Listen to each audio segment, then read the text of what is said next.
Hello! In this video I will show you how to enter save mode on HONOR X5c Plus.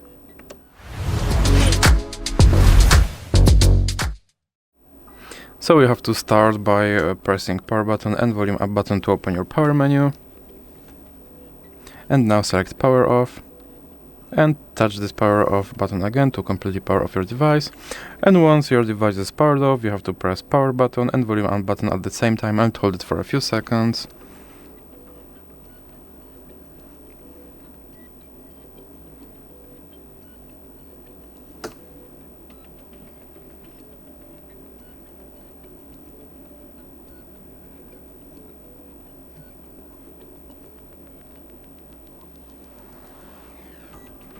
And you can let go of power button when you see a logo on your screen.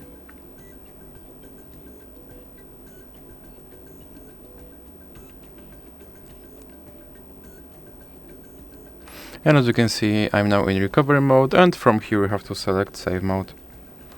And now your device will boot into save mode.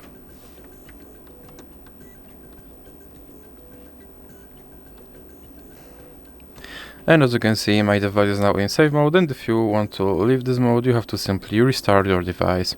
So, that's it for this video. If you liked it, please remember to leave a like and subscribe.